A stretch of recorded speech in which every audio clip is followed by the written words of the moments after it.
marami doon, pero shortcut ko sila. Okay, that is the circle, block or circle. Hindi ko na siguro mag-discuss yung distance ko. Okay lang natin.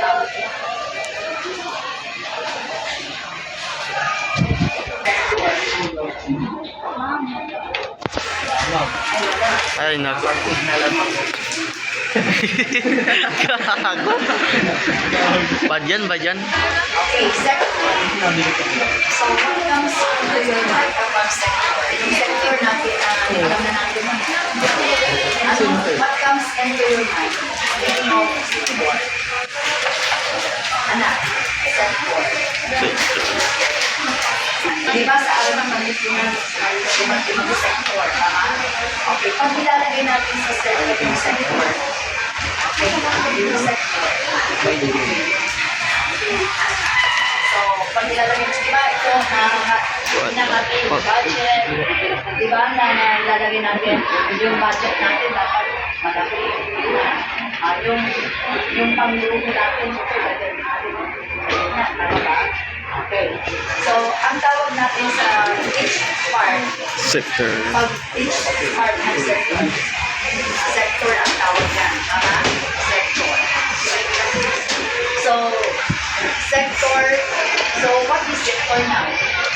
What is sector? Parts of a circle. Or, so yung isang hati dyan, bawa, kumain ka rin ng pizza, yung isang slice doon, sector. Depende sa pagkahiwa ng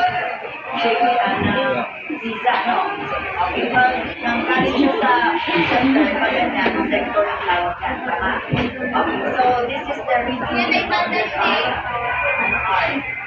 Tama ba?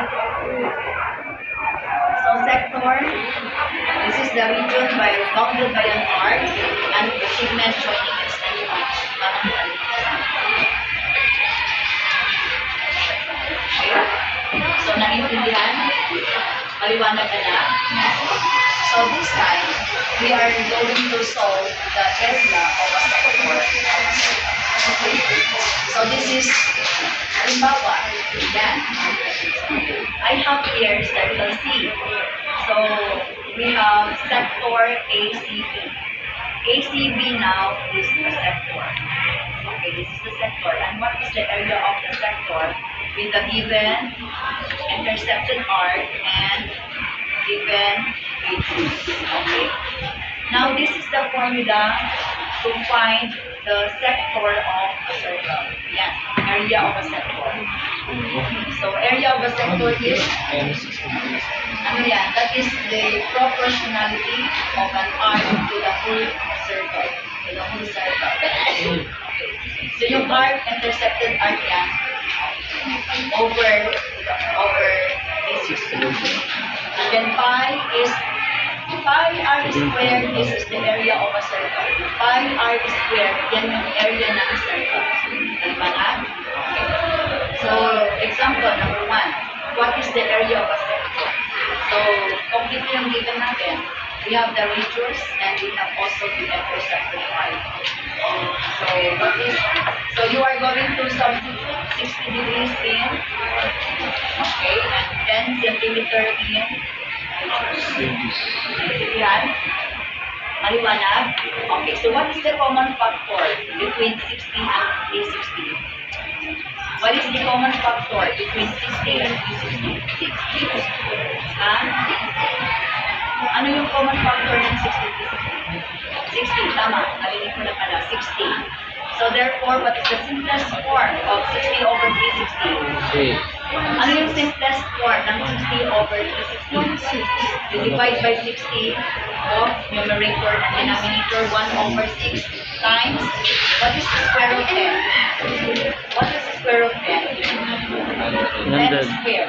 This is 100. Maliwanag? Okay, so 100 divided by 6 now, or common factor ng 106. What is the common factor of 106? Ano yung common factor ng 106? 2, okay? 2. Hindi na lang, hindi malakas ang pagdinig. Okay, 102. So you both divide, so you both divide 2. You numerator and denominator, okay? Numerator, denominator divided by their common factor. Common factor. So, 100 divided by 2, 50, 60 divided by 2, 60 divided by 2, 30. I sorry, 60 divided by 2, 3. So, 50 over 3, 5 square centimeter. And what is the value of pi? 5 is 3.14. 14, 16. Okay, that's the value of pi. So you know now do you know now how to find the area of the sector? So, madali lang bang hanapin ang area ng isang sector? Madali lang bang hanapin ang isang area ng sector? Madali lang, ano? Okay. Some more example? Hindi na. Madali na? Okay. Isa pang halimbawa.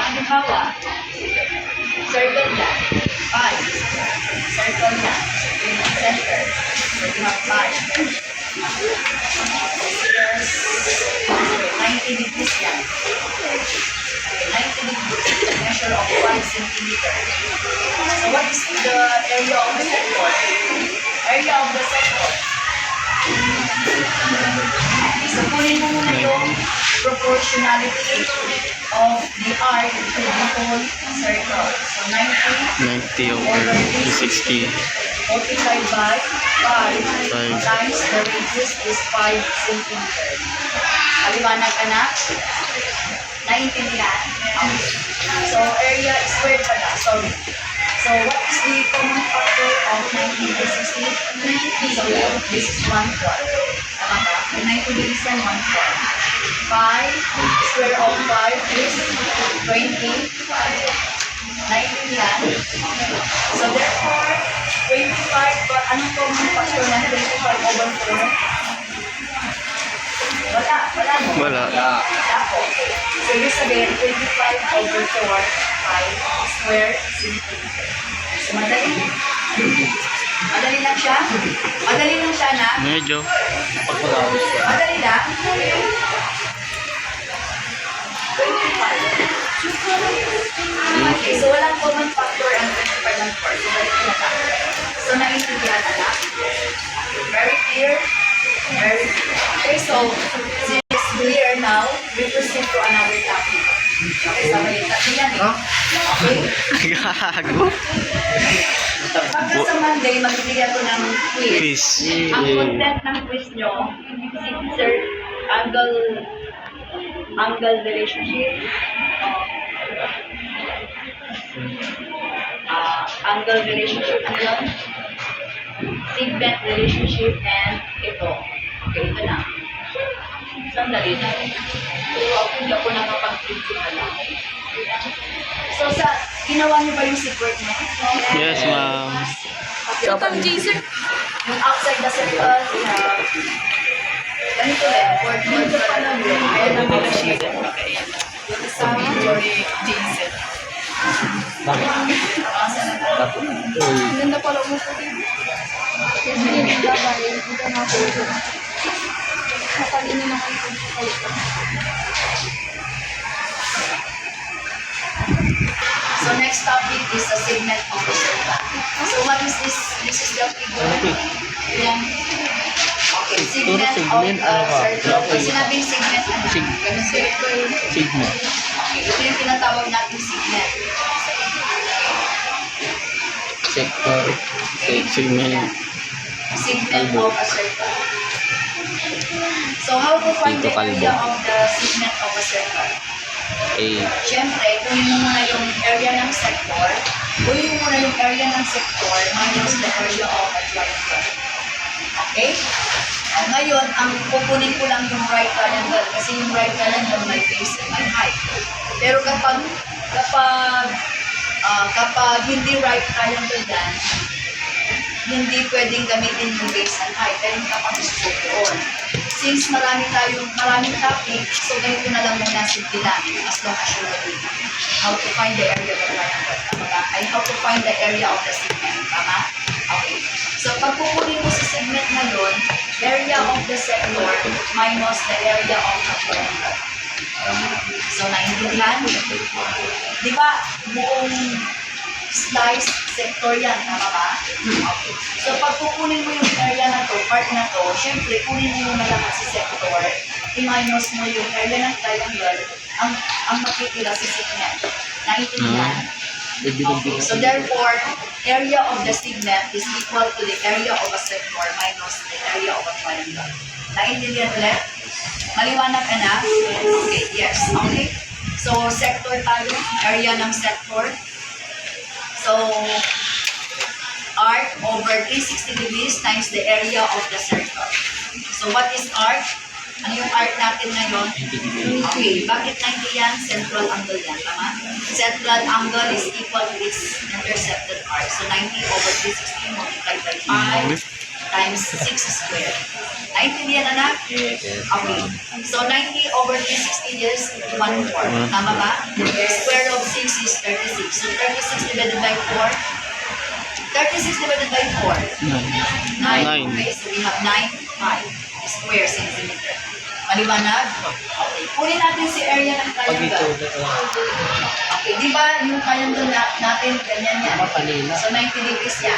So, ano yung radius natin? Di ba radius? Diba like ito, dalawa. So, what's the radius? What is the radius? 6 yan. Since right angle yan, so may right arm tayo dito. Maliwanag? So, ang gagamitin ko ng right triangle. Okay, kung sana, maganda sana kung alam mo yung panahon ni naabitan si Ma'am Rex na principal. Walang disturb class, kung walang klase ng klase. Ang ganda nun, ang ganda, nagasgas lahat. Okay, so, 6 times 6, tama ba? So, area of a triangle is 1/2. Paano anak kapag ang triangle natin, ganyan, halimbawa ito yung sector natin, ito yung segment natin. Okay. O, tapos 6 yan. Pwede bang gamitin 6 to as yung height? Hindi pwede, di ba? So, gamitin mo muna hanapin mo na yung height. Kaya lang masyadong matagal.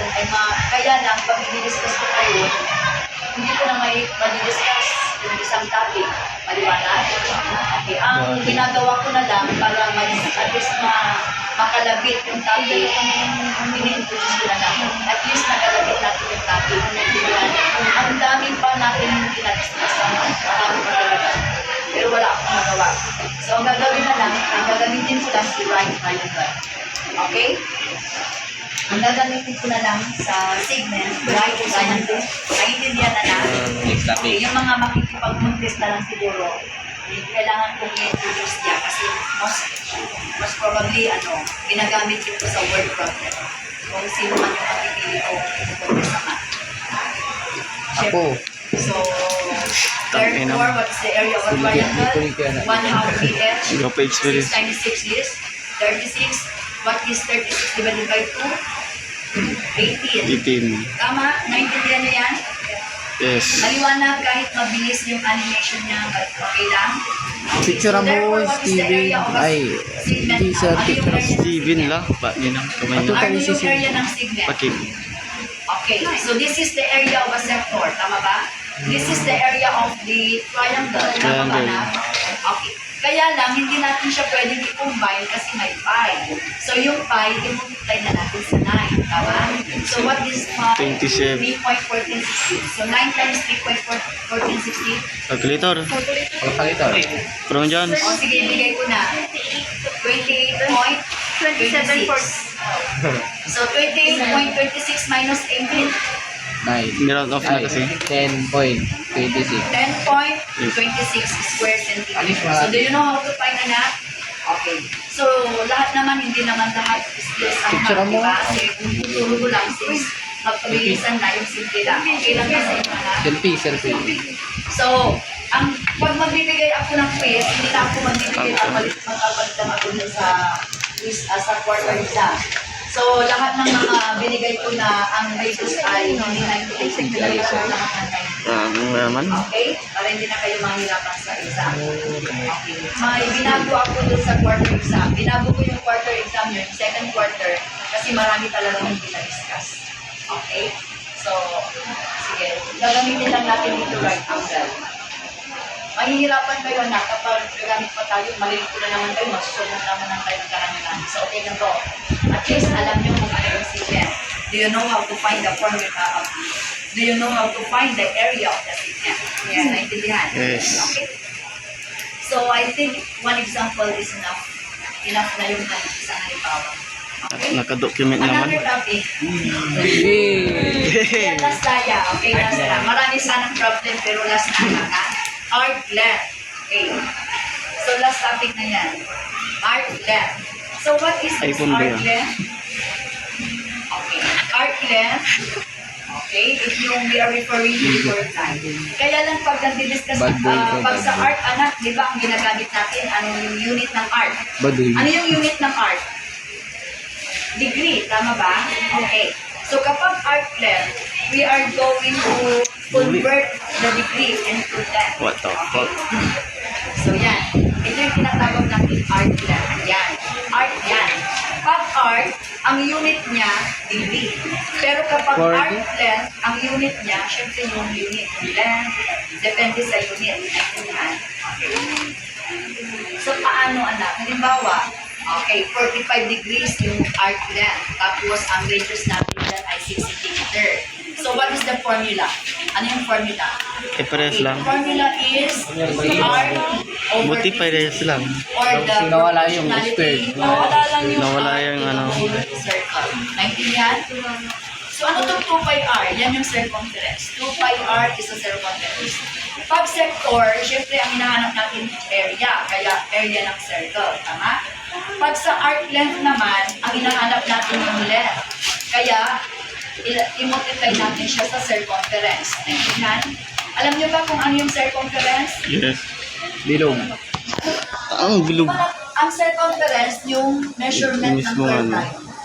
Yung measurement ng buong curve line ng circle. Tama ba? Yun ang circumference. Okay? So, pag arc length, yung part lang siya. Tama? So, 45 degrees, i-convert natin sa unit. Okay. So, since ang radius natin is 6 cm, ano yung length? What is the measure of this arc in terms of centimeter? Naintindihan? So, 45 over 360, 2 pi 6. So, ano yung common factor ng 45 over 360? 5. 45, tama ba? So, 1 over 8. 6 times 2 is 12, okay? 12 divided by 8. Ano yung common factor ng 12 and 8? 4. So, 3 halves. Tama ba? Okay. So, ibig sabihin, 3 times 3.14 divided by 2. Half. 4 point.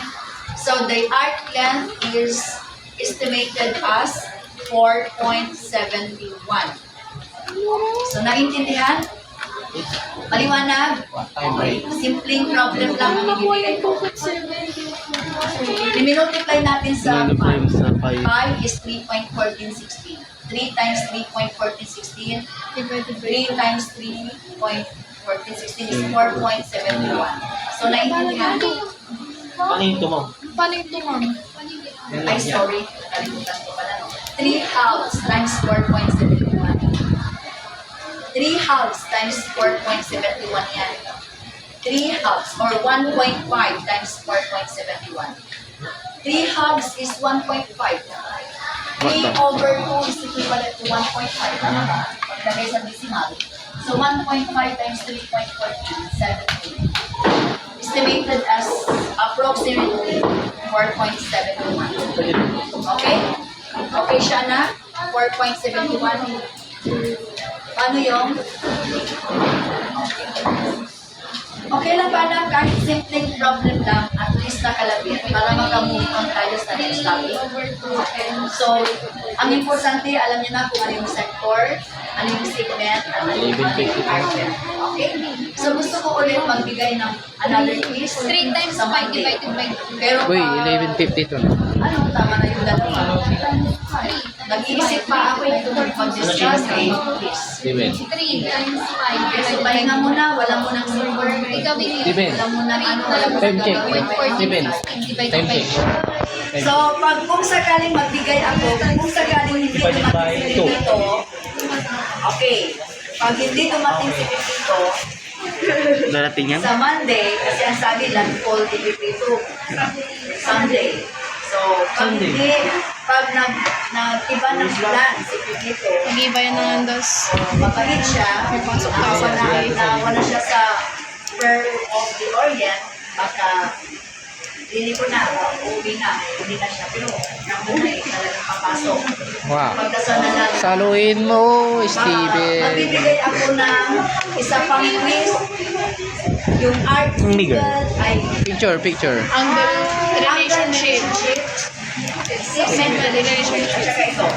Ito ilalagay ko sa word problem. Sir, picture ka, picture. Ay na, calculator yan. Meron tong screenshot. Tama. Tutuputan ko. Pag nagbibigay ako ng quiz, 45 to 50 palagi yan. Hindi na lang si 60. Basta 45 to 50. Ay, yung 51. Yung dala, crush mo, grade 7. Times 2 times 3 bawat number. Random? Video, andyan na. Andito na yun na eh. At nakasila sa Hindi ko to i-edit. Malamang, anak. Ito lang walang dito dito. Ay, Malamang, anak. Hindi na ako mag-enjoy. Magkami ko rin mag-discuss. Na-discuss ko lang kayo. hindi boy. So, ang susunod na topic natin, circle graph. Distance formula. Ano pasok? Ang distance formula, baka hindi ko na lang natin. Hindi ko na talaga pero ibigay ko yung formula lang. Kung sakali pa. Hindi ko na rin discuss kasi yung formula. Pati yan din. Binibidyo ang matatapos. Wala tayong magagawa, anak, kung hindi talaga na mahirap tapusin ang second quarter, anak. Wala tayong 754. 754. Yung kasalanan, sila may kasalanan. Bagyo. Sila yung lagi. Yung nagdadasal eh. Puro nang pag pumapasok sila, they are number one. Kasalanan na kasi mga tao sa video. Wow. Wala, DSCB na eh. Pagpasok, Wow. one kagad. Aral na aral kami yun. Pasok na kami. Wow. Buti pa ang bagyo, pumapasok na. Tagal mag-55 ko, gusto ko magbago. Wow. Kita mo yun. So, Kita mo yun. kahit simple problem na maintindihan natin tayo, discuss ko lang siya. Ganito pala pag aral na aral. Ay. Pucha. Sama ng ugali nyo. Hindi pa nakaka-recover. Sana wala. Ayos lang. Gusto ko mag-aral. Wow. Hindi ko kawawa lang dito. Kagayan. Wow. Kagayan. Hindi pa sila naka-recover. Nandun yung ano. Sa favorite na